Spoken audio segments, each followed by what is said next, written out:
Well, hello everybody, I'm Detective and welcome back to another Rise of Nations video. In this video, I will be sharing my top 10 for the hardest formables in the game. Yeah, I don't have much to say about this introduction to be honest. Oh yeah, remember that this is my opinion and if you disagree with it, then it's okay because I'm gonna be real, I struggled a lot to make this. However, don't roast me in the comments for saying that such formable is harder than other formable. However, if you do agree with me, then you can like the video and subscribe. Because it took me a lot of time to make this. Anyways, let's get started. We'll begin with Empire of Japan as the 10th most difficult formable. It requires you to have Korea, Taiwan and basically all of Southeast Asia at the same time. It's a very long formable to make because Japan starts off democratic, which makes justification very slow. But actually you have a good amount of tax income, so I guess that's right. In terms of threats, we have mostly China, which can take Taiwan or Korea. But you also have the USA going after Empire of Liberty, and India sometimes. But, okay, I put this formable as a top 10 because it felt strong, but Japan already starts off as one of the top 10 countries, I think, even top 5, which is why it's at the bottom of the list of the hardest formables. Next on the tier list is Republic of China, a formable by Taiwan which requires China. I think that's obvious, Republic of China requires China. So you have to take a superpower as Taiwan, a small island nation, which is why this formable is in this list. It is relatively difficult to make, but if you have a navy then it should be alright. The main issues you can have with these formables are, well, players intervening to steal lands from China. That can happen a lot of times actually, I've had this happen to me so many times, but also Tibet and East Turkestan breaking away, and they got off with terrain. Your threats are basically China confirmed 100%, you need them, but also Japan, which is relatively common. Number 8 is the Islamic Caliphate.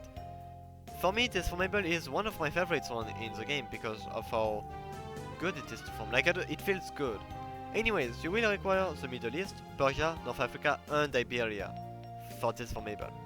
It will take you a lot of time to make because, well, you're across 3 different continents. Europe with Iberia and mostly Asia, but also North Africa. The main issue you will have with this formable is the terrain. You have some countries like Iran, Afghanistan or even North Africa with god tier awful terrain, that is arid terrain or mountainous terrain. Not only that, this formable is relatively long, and for me this is a downside because generally if you were to put your army on one side and somebody attacks you from the other side, you're basically screwed. So in terms of threats, you have already India, which can go after Pakistan, Europe that can go either colonialist or against Turkey or even Iberia. You also have African nations, but it's rarer. And Russia and China can technically go into the Middle East if they want. Also, a lot of these countries are generally played by players, which means that you will have a fun time doing player wars. I do not have anything else to say to this formable other than it's one of my favorites. Anyways, let's get on to the next one, which is of course Roman Empire. So in my first version of this video, I didn't put it there because I technically had number 10 as African Union, but then I just realized that Africa is just long to do. Anyways, this Roman Empire will require you to own all countries bordering the Mediterranean, Caucasia, and British Empire, as Italy. Now the terrain for this formable is mostly mountainous, but you also got arid North Africa, but the rest is mostly plain, so the terrain isn't much of an issue. The true issue is that most of these countries are players. And well, in terms of threats, you have mostly European nations and the Middle Eastern nations. Plus you have Russia, which can take Caucasia to form one of its formables. So yeah, that's a lot of downsides to forming this. At least, the good side is that Italy starts off very strong, being able to gain a lot of money really quickly because of San Marino and of Monaco, and also Italy has one of the best defensive positions for a big nation, thanks to the Alps. But that isn't the case of the Macedon Empire. This Greco-Macedonian formable will require you ownership over Bulgaria, most of the Middle East, and almost all of Central Asia, plus a good chunk of North Africa. The main issue you're gonna have with this formable is, well, the terrain.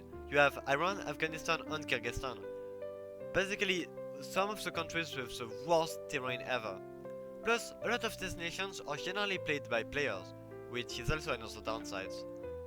And this goes to the threats. It's very likely for Greece to be attacked by any European nation, especially in the Balkans, but also it is likely for India to attack Pakistan and Afghanistan to form Moria, African nations attacking Egypt or Libya, any Arabian nation trying to form any of their formables, but you also have, well, China and Russia taking Central Asia. That's also a possibility. Other than the flag being one of the best flags in the game, I have nothing else to say, so let's go to the other side. The Portuguese Empire is at number 5. Okay, so this formable is here because it requires you control over Brazil, Angola, Mozambique, Guinea-Bissau, Cape Verde, Macau, Sri Lanka, and East Timor out of all names. The main biome you're gonna have to fight in is the jungle biome, which means that you haven't specialized your units to jungle specialization, then you're gonna have a bunch harder time, trust me. But that isn't the main issue. The issue is that it's a colonial empire, which means that your army has to go everywhere, and this means that your mainland might just be very much exposed to any threats, which is bad because, well, you're gonna have Spain as a very common threat. In fact, you should take him before he takes you. But you're also confirmed to have a fight with Brazil, and China is likely to take Macau, India, Sri Lanka, and any Southeast Asian nation taking East Timor. You also have African nations that can take Angola, Guinea-Bissau, and even Mozambique, especially South Africa. Other than that, you don't really have any other threats, to be honest. This formable is relatively long to form as well, so it's gonna take you a lot of time to form this, right? Also, Portuguese Empire flag is one of my favorites in game, and in fact in real life as well. The colors just go so well. Anyways, we're halfway through the video, and I would like to ask you guys to please like the video and subscribe. It would help me out a lot, and I'd really appreciate it. Please do it. Actually, this took me far too long to make, so I'd really appreciate it. Anyways, now that's done. Okay, now we can go to the fourth formable, European Union. This formable, which is obviously famous for being a continental formable, requires you to own all of Europe except the island of Great Britain, Russia, Turkey, and Slovenia. For some reason, yeah, it doesn't require Slovenia.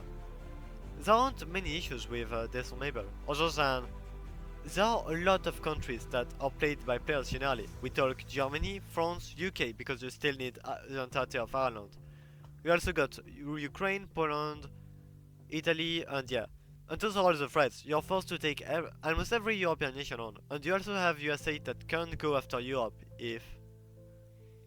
It can happen, unfortunately, because that's the meta right now for the United States.